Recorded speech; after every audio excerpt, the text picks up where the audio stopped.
হুজুরের মুখ থেকে। এই পর্যায়ে আমাদের সামনে কোরআন ও হাদিস থেকে গুরুত্বপূর্ণ আলোচনা নিয়ে আসবেন কেন্দ্রীয় জামে মসজিদের খতিব কারি মাওলানা কুরাইশ সুলতান মাহমুদ কুতুবী সাহেব। হযরতকে আমি ওনার গুরুত্বপূর্ণ আলোচনা পেশ করার জন্য সবিনয় অনুরোধ করছি।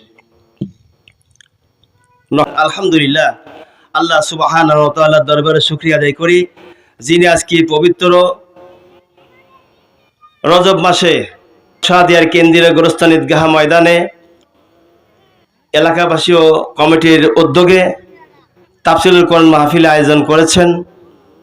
এই মাহফিল থেকে আমরা কিছু কোরআন এবং হাদিসের কথা শুনে আমল করব এই আশা রেখেই আজকের তাফসীর মাহফিল। যে আল্লাহ সুবহানাহু ওয়া তাআলা আমাদিগকে এত ঠান্ডা পড়ছে, বছরের মনে হয় কয়েকদিন যাচ্ছে, 2 থেকে 3 দিন যাচ্ছে, এত ঠান্ডা পড়ছে, এত ঠান্ডা বোধ হয় 1-8 বছরের মধ্যে পড়ছে কিনা আল্লাহ জানি না। এই প্রখর শীতের মধ্যে যে আল্লাহ পাক আমাদিগকে কোরআনের কথা শোনার জন্য, হাদিসের কথা শোনার জন্য তৌফিক দান করলেন, এই জন্য বলি আলহামদুলিল্লাহ। আমি একটি আয়াতে কারিমা তেলাওয়াত করি, সূরা নহলের 90 নম্বর আয়াত। পৃথিবীতে সবচাইতে কাফের মুশরিক বেদিনেরা ঈমান এনেছিল, ইসলাম গ্রহণ করেছিল, যে আয়াত পড়ে সবচেয়ে বেশি কাফেরেরা, সেই আয়াত আমি তেলাওয়াত করেছি আজকে। আমার কথা বুঝাতে পেরেছি? সবচাইতে বেশি কাফের ইহুদি, নাসারা, বৌদ্ধ, খ্রিস্টানরা এই আয়াত যখন নাজিল হয় তখন তারা ঈমান এনে ইসলাম কবুল করে মুসলমান হয়ে যায়। বলি মারহাবা। আল্লাহ রাব্বুল আলামিন জানিয়েছেন, ইন্নাল্লাহা ইয়ামুরু বিল আদল। আল্লাহ পাক জানেন, ও হে যারা ঈমানের দাবি করো, ন্যায় বিচার করিও। তার মানে বোঝাচ্ছে কি, তদন্তকারীর সময় অন্যায় বিচার ছিল, ন্যায় বলতে কোনো বিচার ছিল না। এজন্য আল্লাহ বলছেন কি, হে ঈমানদারেরা, যারা আমাকে বিশ্বাস করো, পরকালকে বিশ্বাস করো, অবশ্যই তোমরা ন্যায় বিচার করিও। এলে 1 নম্বর কথা। 2 নম্বর কথা আল্লাহ পাক জানিয়েছেন, ওয়াল ইহসান, সৃষ্টিকুলকে বান্দা তোমরা দয়া করিও। সৃষ্টিকুল হতে পারে মানুষ, হতে পারে পশু পাখি। অনেক সময় দেখা যায় পশু পাখির উপরে এমন বোঝা চাপায় দেয়, যে এই গরুটি 1 বিঘা জমি চাষ করতে পারে না, নাঙ্গলের মাধ্যম দিয়ে ওই গরুকে দিয়ে বাইরে পিটাইয়া 1.5 থেকে 2 বিঘা জমি চাষ করে। কথা বলে না কেন? এজন্য আল্লাহ বলেন ওয়াল ইহসান, সৃষ্টিকুলকে দয়া করো, সৃষ্টিকুলকে মায়া করো। 3 নম্বরে আমার আল্লাহ রাব্বুল আলামিন জানিয়েছেন, ওয়া ইতাইজিল কুরবা। আর নিকটাত্মীয় যারা আছে, নিকটাত্মীয় শুধু বাবা মা ভাই বোন নয়, প্রতিবেশী নিকটাত্মীয়, তাদেরকে দান করিও। কয় নম্বর? তাদেরকে করিও, দান করিও। আজকে আমরা আপন লোক চোখে দেখি না, প্রতিবেশী চোখে দেখি না, চোখে দেখি অন্য দূর দূরান্ত নিজের নাম ফুটানি করার জন্য। কথা বলেন। এবারে আসুন, আল্লাহ পাক তারপরে 3টা কাজ করতে নিষেধ করলেন। ব্যাখ্যায় পরে আগে সরল তরজমাটা করে নেই। আল্লাহ পাক জানিয়েছেন, ওয়াল মুনকার, অশ্লীল কাজ, বেহায়াপনা, খারাপ কাজ, অশ্লীল বেহায়াপনা খারাপ কাজ তোমরা করিও না, তার ধারের কাছে যেও না। কেউ যদি যায় তাকে তোমরা নিষেধ করিও। কে বলছেন? আল্লাহ পাক জানিয়ে দিলেন। 2 নম্বরে বলছেন, ওয়াল বাগ, ভাঙচুর করিও না, আগুন লাগা পুরা দিও না। আজ বাংলাদেশে সরকার না থাকার কারণে, তত্ত্বাবধায়ক সরকার ডক্টর ইউনূস সাহেব থাকার কারণে, যে সরকার থাকলে পরে লোকেরা শাসন হবে, যাদেরকে জেল জরিমানা ফাঁসির মঞ্চে চড়াবে, এরকম সরকার না থাকার দরুন এদেশে পরে এই জায়গায় দেখা যায় ভাঙচুর হচ্ছে, রাহাজানি হচ্ছে, খুন খারাপি হচ্ছে। কি প্রায় জায়গায় ফেসবুক খুলে দেখা যায়, পত্র পত্রিকা খুললে দেখা যায় রাহাজানি, খুন খারাপি, রাষ্ট্র যেন বাংলাদেশটা কায়েম হয়ে গেছে।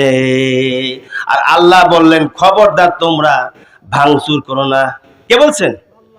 এরপর 3 নম্বর কথা আল্লাহ পাক জানা দিলেন। এখন প্রশ্ন হলো এই, ওয়াল বাগি, যখন আল্লাহ পাক বলে ভাঙচুর করিও না, জুলুম করিও না, নির্যাতন দিও না, এগুলো নিষিদ্ধ করার পরে কোরআনকে প্রশ্ন যদি করা হয়, কোরআন রে আমি ন্যায় বিচার করব, সৃষ্টিকুলকে দয়া করব, নিকটাত্মকে দান করব, এই 3টা কথা আমার আল্লাহ জানিয়েছেন। তারপরে আল্লাহ আর 3টি কথা বললেন, সেটা হলো এই, অশ্লীল কাজ করিও না, অন্যায় কাজ করিও না। 3 নম্বরে বলেন ভাঙচুর করো না। এইগুলি যদি মানে আমার জন্য কি উপকার হবে? কি কোরআনে কারীম বলছেন, ইয়াইজুকুম, আল্লাহ ওয়াজ করতেছে সুন্দর করে, লাআল্লাকুম তাযাক্কারুন। আল্লাহ রাব্বুল আলামিন জানিয়েছেন 6টি যে তোমাদেরকে নিষেধের আদেশ করলাম, এই 6টি কাজে তোমরা করতে পারো, আমি আল্লাহ কথা দিচ্ছি, তোমরা এ থেকে যদি শিক্ষা গ্রহণ করতে পারো, আমি আল্লাহ আমার জান্নাত তোমাদের জন্য অবধারিত, বলি মারহাবা। এখন ব্যাখ্যায় যাই। আপনার বিরক্ত হচ্ছে না তো? এখন ব্যাখ্যায় যাই। আল্লাহ পাক জানিয়েছেন, ইন্নাল্লাহা ইয়া'মুরু বিল আদল। আল্লাহ রাব্বুল আলামিন জানিয়ে দিলেন তোমরা ন্যায় বিচার করিও। তোমরা ন্যায় বিচার করে আজকে আমাদের বাংলাদেশে 55 বছর যাবত ধরে ন্যায় বিচার আমরা পাইনি। পাইছেন? আজকে এক তিল জায়গাতেও বাংলাদেশে কোনো জায়গায় ন্যায় বিচার নাই। বিচারে যখন যাওয়া হয়, এক শ্রেণীর মানুষের আছে টাকা পয়সা খেয়ে বিপক্ষে বিচার করে, অন্যায়কারীর পক্ষে বিচার করে টাকা পয়সা খাইয়া। ন্যায় বিচারক বর্তমান দেখা যাচ্ছে না। আর ন্যায় বিচার যদি কেউ করে, তার পিছনে লোক লাগে যায় কি, এবং তার উপরে আবার উল্টাপাল্টা করে। আমার ভাইরা, ন্যায় বিচার করেছেন আমিরুল মুমিনিন খলিফাতুল মুসলিমিন হযরত উমর ইবনুল খাত্তাব রাদিয়াল্লাহু তাআলা আনহু। তার মসজিদে যখন বসা অবস্থায় 3 জন যুবক মানুষ গিয়ে হাজির হয়ে গেল। হয়তো উমর রাদিয়াল্লাহু জিজ্ঞাসা করলেন, তোমরা 3 যুবক আমার দরবারে কেন আসছো মসজিদে বসা অবস্থায়? 2 যুবক বলতেছে, এই যুবকটি নবজওয়ান, আমার পিতাকে সে হত্যা করেছে, আপনার কাছে বিচার দিলাম, এর বিচার করতে হবে। হযরত ওমর বলেন, নবজওয়ান হত্যা করেছো 2 যুবকের পিতাকে, কারণটা কি বলো দেখি শুনি। নবজওয়ান বলেন, ও আল্লাহর নবীর জান্নাতি সাহাবী গো, আমি ইচ্ছা করে তারে হত্যা করি নাই। বিশ্বাস করেন না করেন, আলাইসাল্লাহু বিআহকামিল হাকিমিন,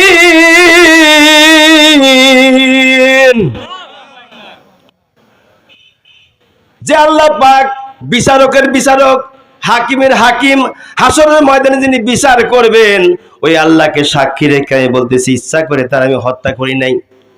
তাহলে কেন হত্যা হয়েছে, কিভাবে করে বলো দেখি শুনি।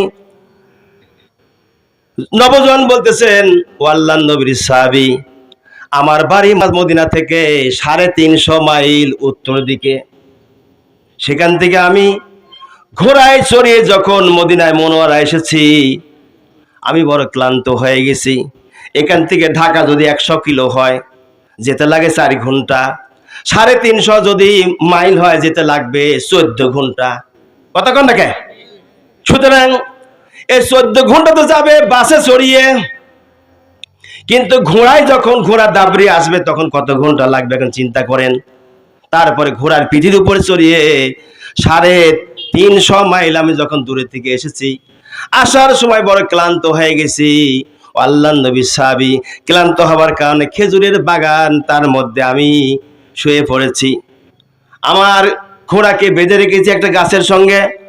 ঘোড়াটি ছুটিয়ে যাকে হত্যা করেছি আমি, ওই চাচার যেন ছোট্ট ছোট্ট খেজুরের গাছ রোপণ করেছে, মাত্র হয়েছে অল্প একটু বড়, এর মধ্যে খসিয়ে খেজুর গাছগুলো নষ্ট করে ফেলে দিয়েছে।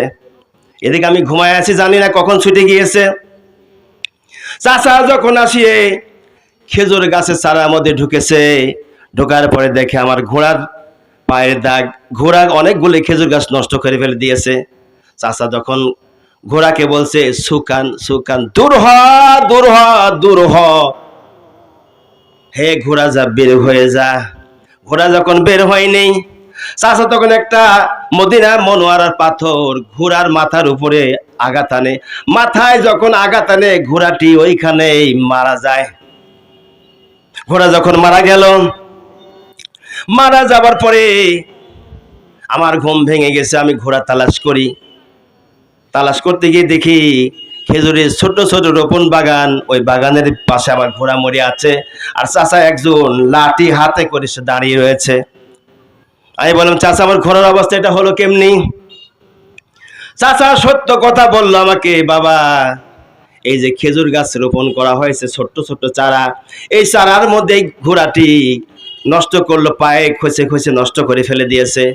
আমি বারবার তাকে সরাইতে চেষ্টা করেছি, আমার দিকে যখন ধাইয়ে আসে আমি তখন একটা পাথর তুলে তার মাথার উপরে আঘাত হানি। আনার সাথে সাথে মারা গিয়েছে। নবজন বলেন, ওগো চাচা, আমার বাড়ি এখান থেকে 350 মাইল দূরে, মদিনা থেকে উত্তর দিকে। আমি এখন যাবো কেমনি? তাহলে বাড়ি যাবো কেমনি করে? কেন মারলেন এভাবে করে? মালিক তো একজন আছে, চিন্তা তো আপনার করা উচিত ছিল। এক কথায় দুই কথায় দুইজনের ভিতরে তর্ক বিতর্কের মাধ্যম দিয়ে আমি একটা থাপ্পড় মেরেছি। মারার সাথে সাথে মুরব্বি চাচাটা জায়গায় ডেড, জায়গায় শেষ হয়ে গেছে। যখন আমি তখন চিন্তা করলাম, হায় আমি করলাম কি? উমারের জামানা, এখন খেলাফত চলতেছে, আমাকে তো হত্যা বদল হত্যা করবে। আমিও সেখান থেকে গেলাম না, আমিও দাঁড়াইলাম ওই চাচার লাশ না দেখা পর্যন্ত যাবো না, মানে চাচার আত্মীয় স্বজন না আসা পর্যন্ত আমি এখান থেকে যাব না। এই লাশ আমি প্রহরী হিসাবে পাহারা দিব। সন্ধ্যা ঘুরে আসছে, চতুর্দিকে ধুধু করতেছে। এমন সময় দুইটা যুবক এই বাগানের কাছে আসিয়ে বলছে, ভাই আমার পিতা এভাবে করে মারা গেল কেমনি করে? আমি সব ঘটনা তাদেরকে বললাম। বলার পরে তারা বলছে, তাহলে পরে খলিফার দরবারে বিচার দেব, আমাদের সাথে যেতে হবে। ও আমিরুল মুমিনিন, খলিফাতুল মুসলিমিন, এভাবে করে আমি তারে হত্যা করেছি, অন্য কোনো কারণ নয়। খলিফা বলেন, তরুণ যুবকেরা তোমরা দুই ভাই কি বলতেছে বলো দেখি শুনি। দুইটা যুবক ছেলে বলতেছে, হুজুর আমরা বিচার চাই, তার বিচার হোক, হত্যার বদলে হত্যা। কোরআনের শাসন আল্লাহর জমিনে পৌঁছতে হোক, এটা আমরা চাই। আল্লাহ নবী যেভাবে আইন পাশ করেছেন, আল্লাহ বিধান নাজিল করেছেন, ওই বিচার আমরা চাই। দুই ভাই দাবি করলো। হযরত উমর বলেন, আগামী চন্দ্র মাসের প্রথম শুক্রবারের বাদ জুমাতে তাকে ফাঁসির মঞ্চে চড়ানো হবে, তাকে হত্যার বদলে হত্যা করা হবে। তোমরা এখন চলে যাও। আসামিকে জেলখানার মধ্যে রেখে দেয়।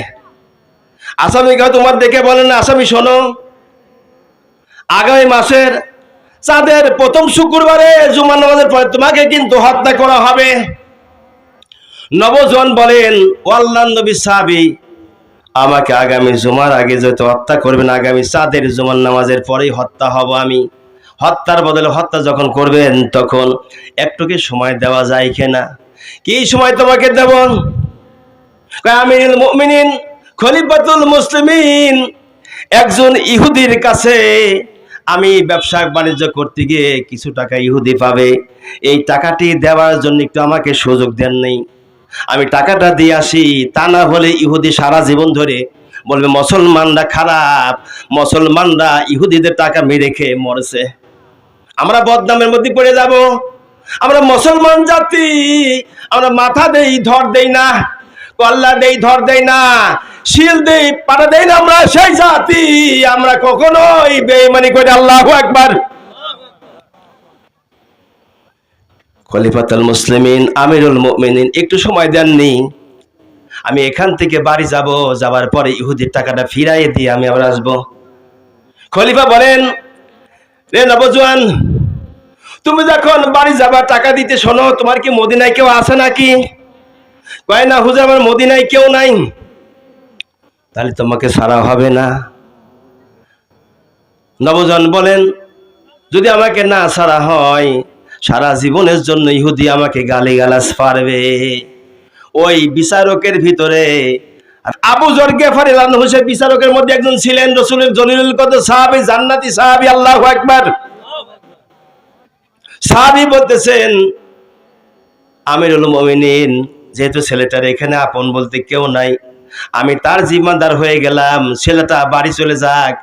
যদি ছেলে না আসে, আমি আবু যর গিফারী ফাঁসির মঞ্চে চড়ব। আল্লাহু আকবার।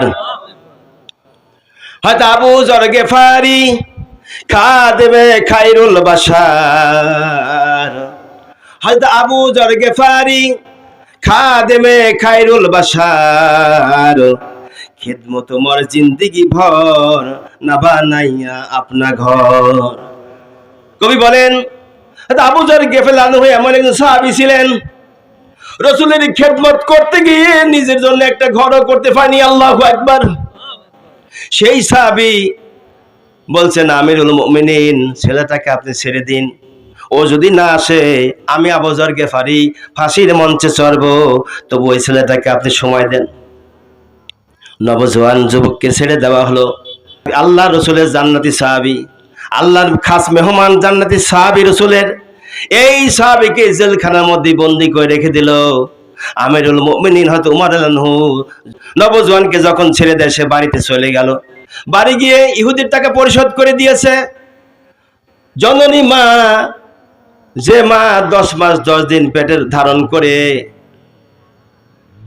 আমাদের সবাইকে রেখেছেন, ওই মায়ের কাছে নবজওয়ান গিয়ে বলছেন, মা, তোমার সাথে আমার জীবনের শেষ দেখার কোন দেখা হবে না মা, আমাকে জন্মের মতো বিদায় করে দাও, আমি ফাঁসির মঞ্চে চড়ব, আমার অর্ডার হয়েছে ফাঁসির মঞ্চে চড়ার। ও মা জননী, আমারে আল্লাহর ওয়াস্তে মাফ করে দাও আর আমার জন্য দোয়া করো। আমি আমিরুল মুমিনের কাছে জান্নাতি সাহাবী হযরতে আবু যর গিফারী রাদিয়াল্লাহু আনহুকে রেখে আমি এসেছি। আমার ভাইরা, হযরতে আবু যর গিফারী রাদিয়াল্লাহু আনহু তিনি বাড়ি গেলেন, মায়ের পরামর্শ অনুযায়ী তিনি রওনা করতেছে। এমন সময় মাকে বলছে, মা, আমার আল্লাহর ওয়াস্তে জন্মের মতো মাফ করে দাও। মা তখন বলছে, বৎস, যাও যাও, চলে যাও, আল্লাহ যেন তোমাকে জান্নাতুল ফেরদাউসের মেহমান বানিয়ে দেয়। মা সন্তানকে চলের উপর চুমা খায়, ঠোঁটের উপর চুমা খায়, কপালের উপর চুমা খেয়ে সন্তানকে চিরদিনের জন্য বিদায় করে দিল। ঘোরালি আসতেছিল, এদিকে দিন তারিখ সময় হয়ে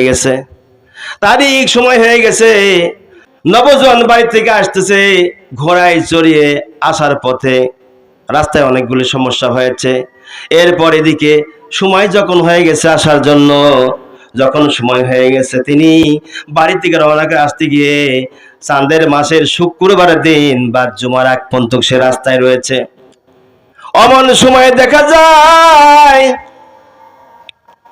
হ্যাঁ তোমার বলেন, আবু যর গিফারী রাদিয়াল্লাহু আনহুকে ডেকে বলছেন, ভাই আবু যর গিফারী, আজকে ফাঁসির মঞ্চে ভাই তোমাকে চড়তে হবে, ফাঁসির মঞ্চে তোমাকে আজকে চড়তে হবে। নবজওয়ান এখনো এসে হাজির হলো না। আর আবু যর গিফারী বলে, না, কোনো সমস্যা নেই, আমার আল্লাহ এই দুনিয়াতে পাঠাইছে, আবার দুনিয়া থেকে নিয়ে যাবেন। আল্লাহ নিজেই বলেছেন, কুল্লু নাফসিন যায়িকাতুল মাউত সুম্মা ইলাইনা তুরজাউন। আমরা প্রত্যেকটা প্রাণী মৃত্যু স্বাদ গ্রহণ করব। সুম্মা ইলাইনা তুরজাউন, আল্লাহর সাথে দেখা দিতে হবে, ধরাও দিতে হবে। ইল্লিন আর সিজ্জিনের মধ্যে, সিজ্জিন আর ইল্লিন দুইটা জায়গায় আত্মার সম্মান অনুযায়ী তাকে রাখা হবে। জুমার নামাজ হয়ে গেছে।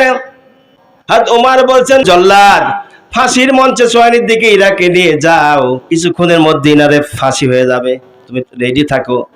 জল্লাদ রেডি হয়ে গেছে খলিফা ওমর রাদিয়াল্লাহু আনহু দরবারে। এমন সময়ে পাশে থেকে কান্না রোল পড়ে গেছে। আহারে, জান্নাতি সাহাবী, নির্দোষ সাহাবী, সে ফাঁসির মঞ্চে চড়তেছে, আর দোষী একটা মানুষ সে মুক্তি পেয়ে বাড়ির দিকে চলে গেছে, আর তো ফিরে এলো না।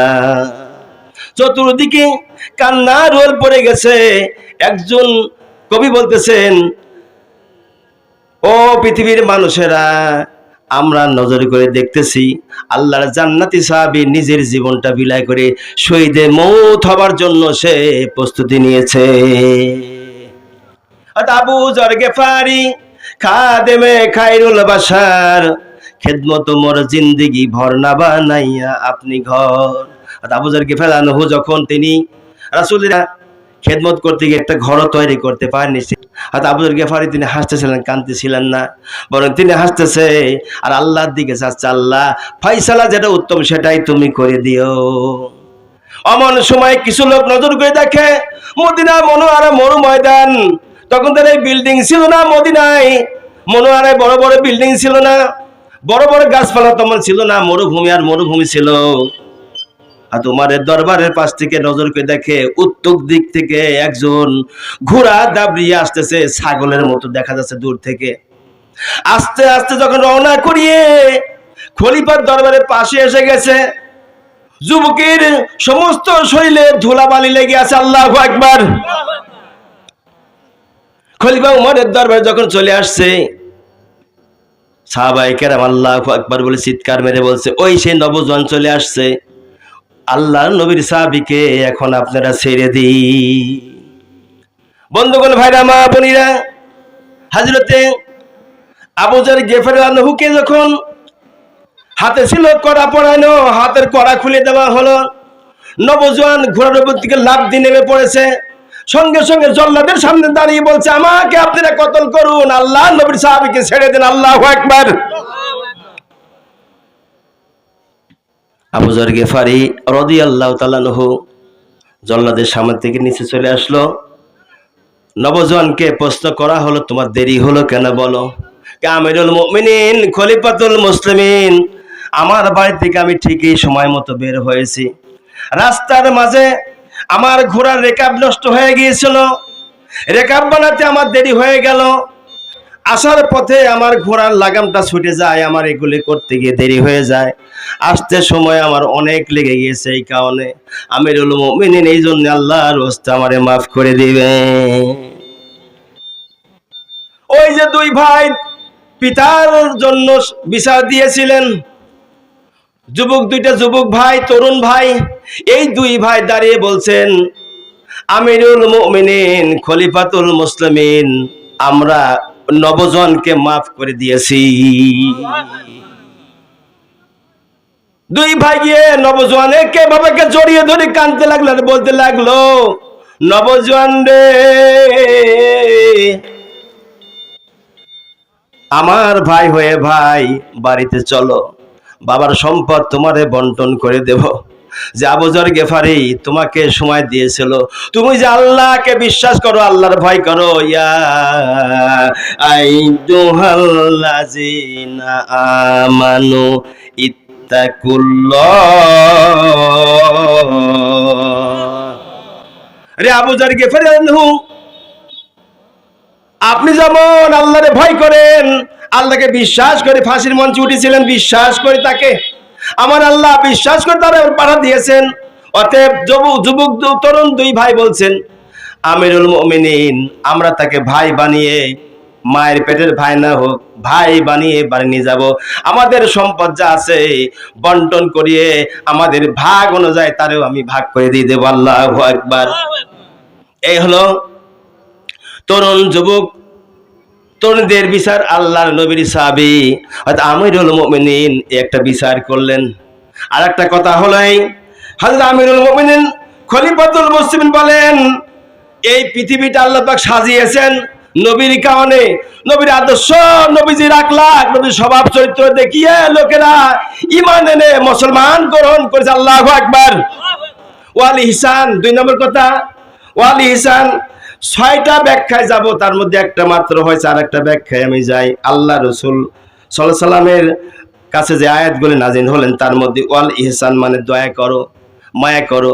দয়া মায়া করতে গিয়ে মিশরের নীল দরিয়ায় পানির জোয়ারে মানুষের ফসলাদি নষ্ট হয়ে যেত, পানির জোয়ারে সমস্ত মিশরবাসী ভাসত। তখন আল্লাহ রাব্বুল আলামিন মিশরের নীল দরিয়ার পানিতে সারা এলাকা যখন ভাসায় ফসল নষ্ট হয়ে যেত, এই সময় আমার ভাইরা হযরতে রাসূল সাল্লাল্লাহু আলাইহি সাল্লামের সাহাবী পৃথিবীতে যখন আসিয়ে সারা এলাকায় কিছু কিছু করে মানুষদেরকে সেট করলেন। সেট করার পরে আল্লাহ নবী সাহাবী এই দুনিয়াতে আসিয়া সারা দুনিয়ার মানুষদেরকে জায়গায় জায়গায় ঢুকলেন। কোন জায়গায় ইসলাম দরকার, কোথায় দরকার নাই, সেই সমস্ত এলাকায় ঢুকে আল্লাহর দ্বীন কায়েম করার জন্য জায়গায় জায়গায় গেলেন, বিজয়ী করার জন্য। আল্লাহ নবী সাহাবায়ে কেরাম বিভিন্ন অঞ্চলে এভাবে করে গিয়ে দ্বীন ইসলাম প্রচার করেছেন, প্রসার করেছেন। তবে একটা কথাই বলি ভাই, এই পৃথিবীটা আমার আল্লাহ আমাদেরকে পাঠিয়েছেন। এই পৃথিবীটা এমন একটা জায়গায় আমরা এসেছি, এই জায়গা থেকে আমাদেরকে একদিনকে বিদায় নিতে হবে, একদিন বিদায় হয়ে চলে যাব। সেই জন্য আল্লাহ রাসূল মুহাম্মদুর রাসূলুল্লাহ সাল্লাল্লাহু আলাইহি সাল্লাম বলেন, কালেমা পড়ো সহি শুদ্ধ করিয়ে।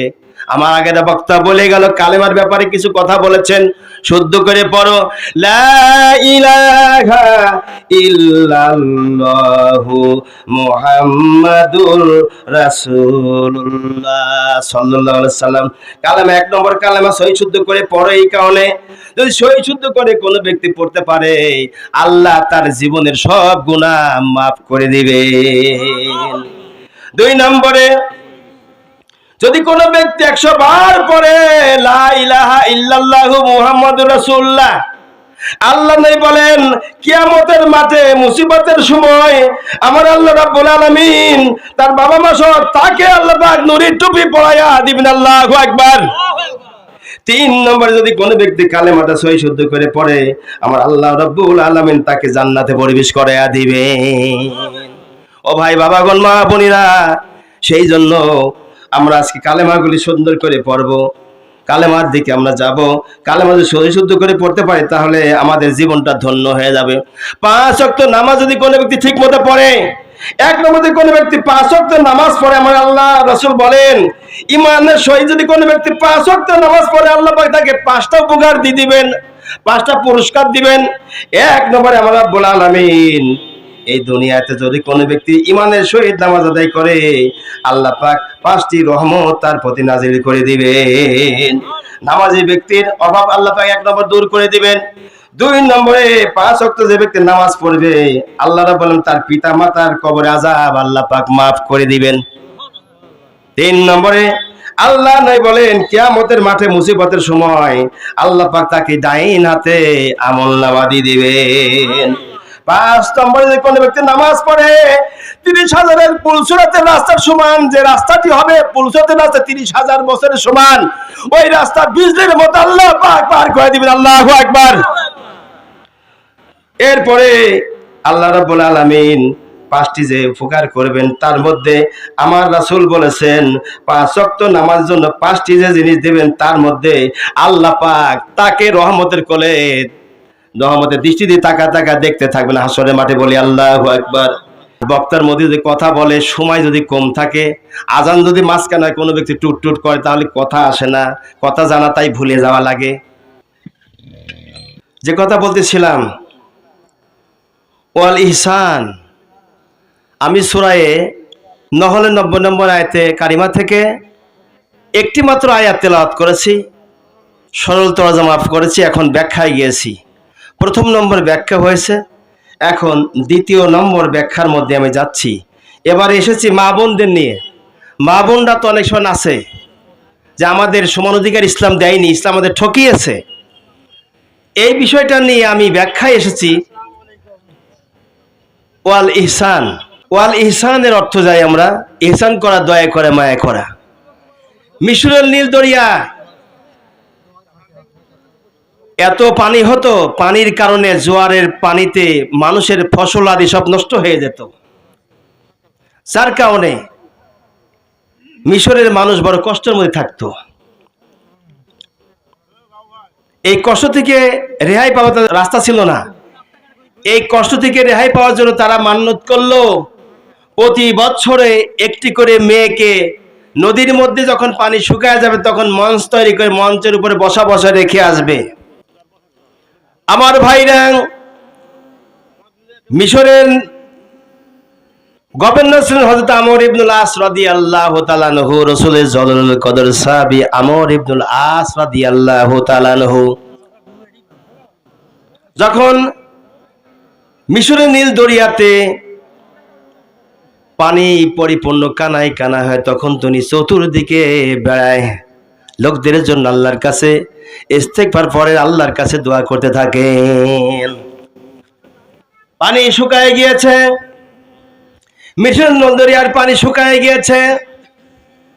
ওদের মান্যত অনুযায়ী যুবতী তরুণ মেয়েটিকে এলাকার লোকেরা ধরে নিয়ে বসাইছে, বসিয়ে তাকে সমস্ত শরীরে তেল কাজল যা প্রয়োজন দিচ্ছে, মুখে সোনো পাউডার, আইব্রো, লিপস্টিক, আশকারা মাস্কারা তো তখন ছিল না, যা ছিল তাই তার মুখে দিয়ে সুন্দর করে সাজিয়ে দিচ্ছে।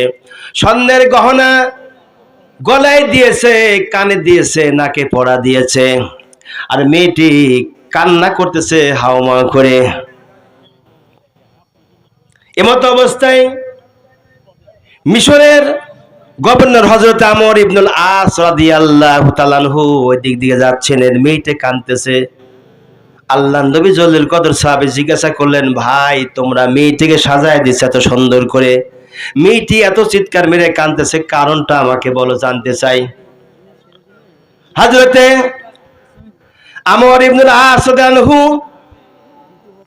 জিজ্ঞাসা করার পরে বলতেছেন, ওগো মিশরের গভর্নর, এই মেয়েটাকে আমরা সাজিয়ে দিচ্ছি এই কারণে, মিশরের নীল দরিয়ার পানিতে প্রতি বছরে জোয়ারের পানি এসে এসে সমস্ত এলাকার ফসলগুলি নষ্ট করে করে দেয়।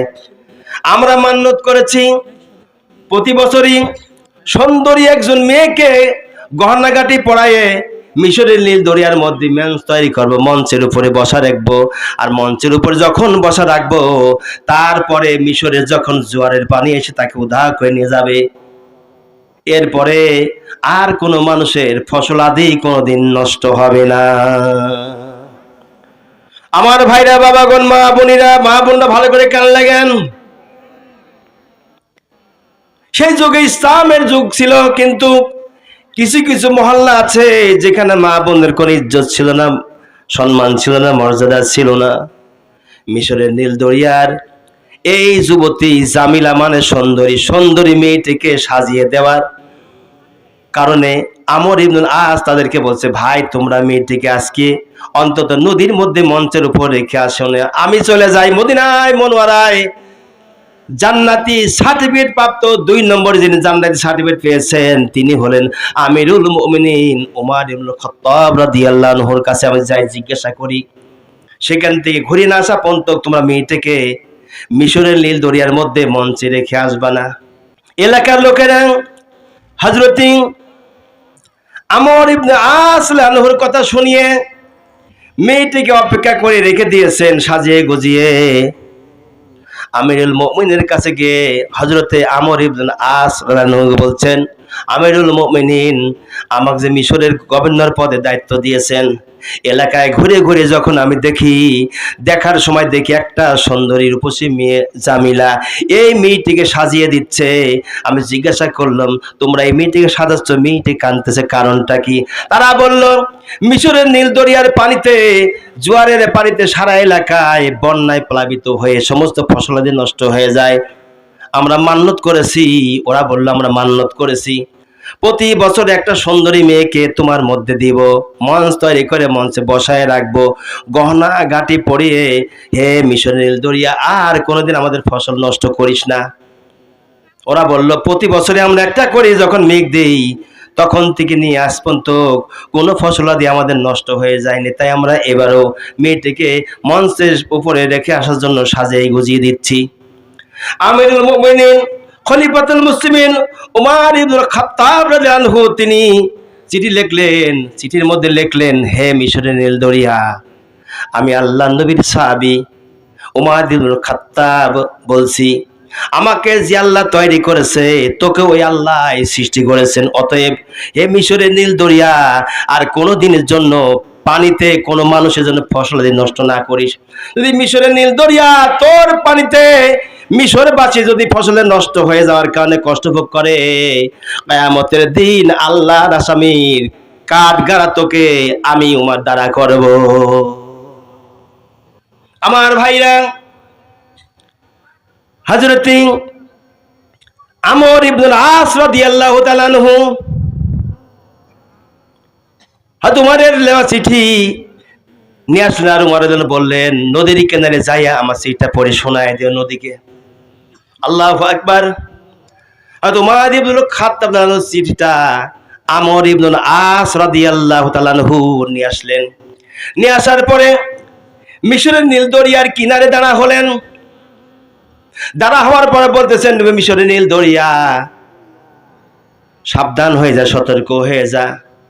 আমি উমর পক্ষ থেকে মিশরের গভর্নর বলতেছি, আল্লাহর নবীর জলিল কদর সাহাবী, জান্নাতের সার্টিফিকেট প্রাপ্ত সাহাবী আর উমর ইবনুল খাত্তাব তোর কাছে একটা কথা লিখে দিয়েছে আমার মাধ্যমে।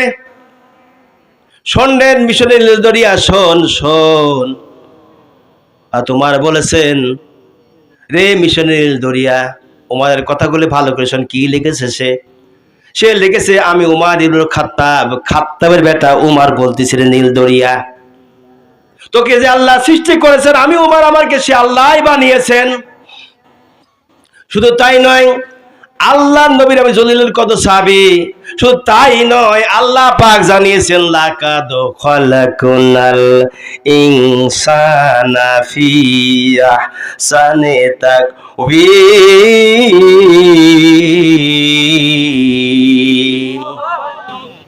রে মিশরের দরিয়া, তোর চাইতে মানুষকে আল্লাহ পাক সুন্দর করে বানিয়েছে। রে মিশরের দরিয়া, খবরদার খবরদার। আর একদিনের জন্য, কোনো দিনের জন্য, কোনো কালের জন্য মিশরের কোনো মানুষের ফসল নষ্ট করতে পারবি না। যদি নষ্ট করিস তাহলে কিয়ামতের মাঠে তোকে যে আল্লাহ বানিয়েছেন, আমাকে আল্লাহ বানিয়েছেন সুন্দর করে, তোর চাইতে হাজার গুণে সুন্দর করে আমাকে আল্লাহ পাক বানিয়েছেন। অতএব কিয়ামতের দিন মুসিবতের সময় রে নীল দরিয়া, আল্লাহর আসামের কাঠ গাড়ায় তোকে আমি দাঁড়া করব। আর উমর ইবনুল খাত্তাব রাদিয়াল্লাহু যখন চিঠি লিখলেন, হযরত উমরের চিঠিটা আমর ইবনে আস যখন তেলাওয়াত করে শোনায় দেন মিশর নীল দরিয়াতে দাঁড়িয়ে দাঁড়িয়ে, ১৫০০ বছর আগে যে চিঠিটা পড়ে শোনায় দিয়েছিল, ওয়াল্লাহে আল্লাহর কসম করে বলছি, ১৫০০ বছরের আগের পত্র পড়া থেকে নিয়ে পর্যন্ত মিশরের নীল দরিয়ার পানিতে মিশরবাসী আর কোনোদিন ফসলাদি নষ্ট হয়নি। আল্লাহু আকবার, লিল্লাহি তাকবীর। আওয়াজ হচ্ছে না, আওয়াজ হওয়া লাগবে কিন্তু আওয়াজে। আরে বাদ দেন, সেহরি অনুষ্ঠান দেখেননি? রমজান মাস সেহরি অনুষ্ঠান করে দেখছেন? সেহরি অনুষ্ঠানে এক একজনকে একটা মাউথপিস থাকে, একজন বক্তা বক্তব্য দেয়, ৪ থেকে ৫ জন থাকে শ্রোতা। এই শ্রোতা জনকে সুবহানাল্লাহ কাউরে ১০০ কা সুবহানাল্লাহ, মনে হয় যেন কত লোকের মধ্যে ওয়াজ করতেছে। সুতরাং এখানে যে লোক রয়েছেন, এই লোকে এই পর্দা ভেদ করে আজকে কুয়াশার তেরায় দিতে হবে। এই এলাকার যারা মাহফিলে আসেনি তাদের বিরুদ্ধে একটা ওয়াজ করব, তারপরে আমি আলোচনায় যাব। আপনারা রাজি আছেন না? তাহলে একটু তাকবীর, লিল্লাহি তাকবীর। যুবকেরা কিন্তু স্লোগান দিচ্ছে না, লিল্লাহি তাকবীর। আমার ভাইরা, বাবাগণ, মা বোনেরা, হযরত উমরের মতো মানুষ যদি আমার বাংলাদেশে থাকতো, এদেশের মানুষেরা কত শান্তি পেত। আহারে, আজকে আমাদের দেশ নেত্রী, আপস নেত্রী বেগম খালেদা জিয়া দুনিয়া থেকে বিদায় হয়ে চলে গেছে। ইন্না লিল্লাহি ওয়া ইন্না ইলাইহি রাজিউন। আপনারা কষ্ট পাইছেন না পাননি? আমি যখন দেখলাম ফেসবুকে, বড় কষ্ট লাগলো রে আল্লাহ। আমি আগেও ফেসবুকে দিয়েছি, আবারও এখন দিব ইনশাল্লাহ। বেগম খালেদা জিয়া যদিও সে মহিলা নেত্রী ছিল, নেত্রী হিসাবে আলেম ওলামাকে অত্যাচার করেছে বলে আমার জানা নাই। বরং সে শাপলা চত্বরে যত আলেমগুলো হত্যা হয়েছিল, উনি প্রতিবাদ করে বলেছিল এতগুলো আলেমকে হত্যা করেছে। আল্লাহু আকবার। না কথা কি বানাই বললাম? উনি বড় আফসোস করেছিল। আজকে সেই নেত্রী বিদায় হয়ে চলেছে। আল্লাহর কাছে দোয়া করে, আল্লাহ তুমি হযরতে রাসূল কারীম সাল্লাল্লাহু আলাইহি ওয়াসাল্লামের উম্মত হিসাবে কবুল করো, আল্লাহর খাঁটি বান্দী হিসাবে কবুল করো। ও আল্লাহ, তুমি মেহেরবানি করে তুমি কি জান্নাতি মেহমান খালেদা জিয়াকে আল্লাহ বানায়া তুমি দিয়ে দাও, বলি আমিন। যে মাহফিলে কেন আসেন না? জি ভালো আছেন? মাহফিলে কেন আসেন না? এই প্রতিবাদ হবে ইনশাআল্লাহ।